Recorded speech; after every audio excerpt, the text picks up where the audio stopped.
دلوں میں تیر گھسائے ہوئے ہوتے ہیں نا، وہ تصویریں جو بنی ہوئی ہوتی ہیں دل میں تیر.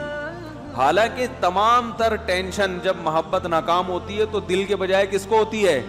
دماغ کو ہوتی ہے. اب قرآن بھی اسی انداز سے بات کرنا شروع کر دیتا.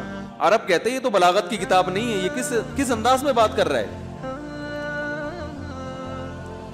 باقی قرآن نے جو دل کی طرف نسبت کی ہے وہ نسبت بھی غلط نہیں ہے، کیونکہ دل کا دماغ سے سب سے زیادہ گہرا رشتہ ہے. اس میں بھی بلاغت چھپی ہوئی ہے، کیونکہ جب آپ دماغ سے کسی سے محبت کرتے ہیں تو اس کا پہلا اثر کہاں پڑتا ہے؟ دل پر. دل کی دھڑکن تیز ہو جاتی ہے. اللهم صل على سيدنا محمد يا رب صل وسلم دائما ابدا على حبيبك. آپ نے کسی محبوبہ کو پیغام بھیجا کہ میں تم سے دل سے محبت کرتا ہوں، وہ کہیں تم پرلے درجے کے جاہل آدمی ہو، ایک نمبر کے، بولو بھائی جاہل. میں نے یونیورسٹی میں پڑھا ہے کہ محبت اور نفرت یہ کہاں سے ہوتی ہے؟ کھوپڑی سے. یہ کہاں سے ہوتی ہے؟ کھوپڑی سے. یہ دل سے اس کا کوئی تعلق نہیں ہے. جاؤ میں نے تمہارے رشتے کو نامنظور. اب دوبارہ جب آپ نے ٹرائی کیا کہیں اور تو اب آپ کہہ رہے ہیں میں تم سے دماغ سے محبت کرتا ہوں، برین سے. وہ کہے گی تو پاگل ہے تجھے محبت کے اظہار کا طریقہ نہیں آتا، پتلی گلی سے نکل. تو بھائی نہ دل سے محبت کا اظہار کا لفظ استعمال کرنا سائنس کے خلاف ہے، سمجھ رہے ہو نا؟ نہ یہ کہنا اور یہ دماغ سے محبت کا اظہار کرنا سائنس کے حساب سے تو ٹھیک ہے، لیکن خود دماغ کے حساب سے ٹھیک. دماغ کہتا ہے یہ سائنسی تھیوری کا موقع نہیں ہے، یہ کھوپڑی استعمال کر تو دل سے ہی محبت کرے گا. دلوں میں تیر گھسائے ہوئے ہوتے ہیں نا، وہ تصویریں جو بنی ہوئی ہوتی ہیں دل میں تیر. حالانکہ تمام تر ٹینشن جب محبت ناکام ہوتی ہے تو دل کے بجائے کس کو ہوتی ہے؟ دماغ کو ہوتی ہے. اب قرآن بھی اسی انداز سے بات کرنا شروع کر دیتا. عرب کہتے ہیں یہ تو بلاغت کی کتاب نہیں ہے، یہ کس انداز میں بات کر رہا ہے.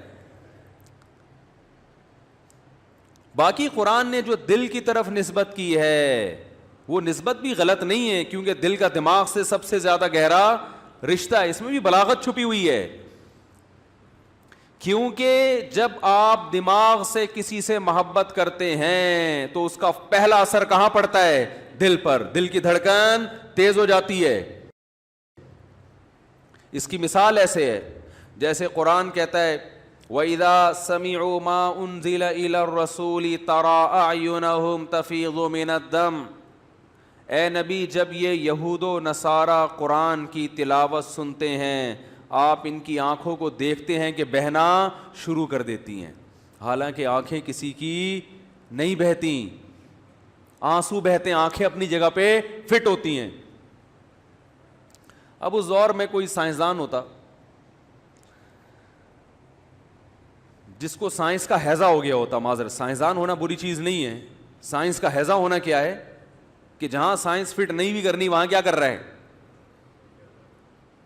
وہ ایک حکیم صاحب نے مجھے بتایا کہ میرے گھر میں کھانا پکتا ہے تو گھر والے میرے خلاف ہو گئے ہیں، کیونکہ وہ ہر وقت غذاؤں کے بارے میں نا گھر والوں نے کہا چنے کی دال پکے گی تو میں کہتا ہوں، وہ حکیم کہتے ہیں میں کہتا ہوں اس کے ساتھ ماش ملا لو، اس سے بیلنس ہو جائے گا. یہ خشک ہوتی ہے، وہ کیا ہوتی ہے؟ ذرا تر ہوتی ہے. تو سارا دن وہ کیا کرتے رہتے ہیں غذاؤں میں. بھائی ایک شریف آدمی سیدھا سادہ، شریف سے مراد سیدھا سادہ آدمی جب گھر جائے گا جو پکا ہوا ہوگا کھا لے گا. وہ یہ تھوڑی دیکھے کہ بھنڈی میں یہ تر ہے، کریلا خشک ہوتا ہے، تو ابھی چونکہ ویسے ہی خشکی بدن میں زیادہ ہے تو کریلا کھانے سے خشکی اور بڑھ جائے گی، تو پھر مجھے بھنڈی کھانی وغیرہ. مجھے نہیں پتا بھنڈی تر ہوتی ہے کیا ہوتی ہے، میں ایک مثال دے رہا ہوں. وہ جو پکا ہوگا تمیز سے کھا لے گا، بولے گا کھانے کا مقصد حاصل ہو گیا، طاقت آ گئی، نکل لے گا پتلی گلی سے. ٹھیک ہے نا. حکیم صاحب جب گھر میں جائیں گے تو کیا ہوگا؟ ایک تو نارمل حکیم ہوتے ہیں وہ بھی گھر جاتے ہیں تمیز سے کھا لیتے ہیں، مگر اگر خدا نخواستہ حکمت کا ہیضہ ہو گیا آپ کو، حکیمی کا کیا ہو گیا؟ ہیضہ، تو سارا دن بیٹھ کے بیلنس ہی کرتا رہے گا نا. میں ایک دفعہ مدرسے میں پیاز, کچا پیاز جو ہے نا, اس میں دہی ملائی اور کھا رہا تھا, اس لیے کہ پیاز اور دہی کی چٹنی بڑی مزے کی ہوتی ہے. تو حکیم صاحب تھے ہمارے ساتھ, وہ آئے اور کہنے لگے یہ جو پیاز کے ساتھ آپ نے دہی ملایا ہے یہ جوڑ بہترین جوڑ ہے, بالکل صحیح کیا آپ, یہ آپ کو کس نے بتایا؟ مجھے کہنے لگے پیاز میں پتہ نہیں کیا ہوتا ہے اور دہی اس کا بیلنس کر دیتی ہے اس کے سائڈ ایفیکٹ کو, یہ آپ کو کس نے بتایا؟ میں نے کہا مجھے نہیں, مجھے تو مزہ آ رہا ہے بھائی کھانے میں, سیدھی سیدھی پیاز دہی کا ملاپ کیا ہے؟ ہٹو بچوں ہے, خاندانی ملاپ. ہم جو شربت میں نیمبو ملا کے پیتے ہیں اس لیے تھوڑی کہ وٹامن سی کا تناسب اس میں بڑھ جاتا ہے اور پھر وہ اس سے آپ کی جو امیون سسٹم ہے, جو ہمارا جو دفاعی نظام ہے, وہ وٹامن سی سے کیا ہوتا ہے, بول لو نا, مضبوط ہوتا ہے نا, وہ بڑا مضبوط ہو جاتا ہے. اب آپ نے کہ جی نیمبو اس میں ڈالا جائے تو وہ سسٹم ٹائٹ ہو جاتا ہے, اور یہ بھائی ہمیں تو مزہ آتا ہے یار لیمو نچوڑ کے شربت میں پینے سے. وہ آپ کی تحقیق ہوگی وٹامن سی, ہم تو وٹامن سی کو کہاں بھیج چکے ہیں؟ بولو بھائی, بھیج دو اس کو, مزہ آ رہا ہے بھائی. تو اسی طرح بات یہ چل رہی تھی کہ آپ نے کسی محبوبہ سے کہہ دیا کہ میرا دل تم پہ عاشق ہے. وہ میڈیکل سائنس کی اسٹوڈنٹ تھی, اس نے کہا تم تو بالکل جاہلوں والی باتیں کر رہے ہو, یہ تو 200 سال پہلے بلکہ 1000 سال پہلے ریسرچ سے ثابت ہو چکا ہے کہ عشق دل سے نہیں بلکہ کہاں ہوتا ہے, دماغ سے ہوتا. تو آپ اس سے کہیں گے بھائی تو رہنے ہی دے, تیرے ساتھ گزارا بولو بھائی نہیں ہے.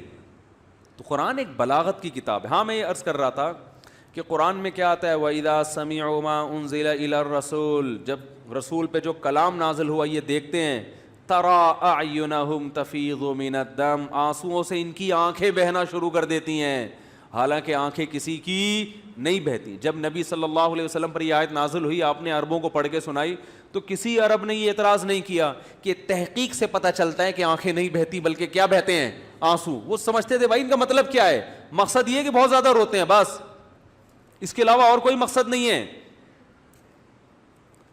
دیکھو ہم عام محاوروں میں کہتے ہیں کہ فلاں کی آنکھیں سو گئی ہیں, کہتے ہیں نا, حالانکہ آنکھ نہیں سوئی ہوتی, سویا کیا ہوتا ہے, دماغ. لیکن اس کا اثر کہاں ظاہر ہوتا ہے, آنکھ پر, اور ایسا اثر کہ نظر آ رہا ہوتا ہے. اثرات تو اور بھی جگہ پہ ظاہر ہوتے ہیں مگر اس کے لیے سائنسی تحقیق کے ہم محتاج ہیں. آنکھ پہ جو اثر ظاہر ہوتا ہے وہ فی البدیہی نظر آتا ہے. تو اسی طرح قرآن دل کی طرف نسبت کرتا ہے, اس لیے کہ دماغ میں جب بھی کوئی چیز داخل ہوتی ہے, محبت یا خوف, اس کا فوری اثر کہاں آتا ہے, دل پہ. دل کی دھڑکن تیز ہو جاتی ہے. تو اس لیے ساری دنیا میں جب بھی کسی سے محبت یا خوف کا تذکرہ کیا جاتا ہے, یہاں تک کہ سائنسدان اپنی لیبارٹری سے باہر جب اس بات کا تذکرہ کرے گا تو وہ بھی کس کی طرف نسبت کرے گا, دل کی طرف. مفتی طارق مسعود صاحب کے بیانات سننے کے لیے youtube.com/مفتی طارق مسعود کو سبسکرائب کریں, اور اگر آپ لائیو ویڈیو کو کبھی بھی مس نہیں کرنا چاہتے ہیں تو سبسکرائب کرنے کے بعد بیل آئیکن پہ کلک کرنا مت بھولیں. جزاک اللہ.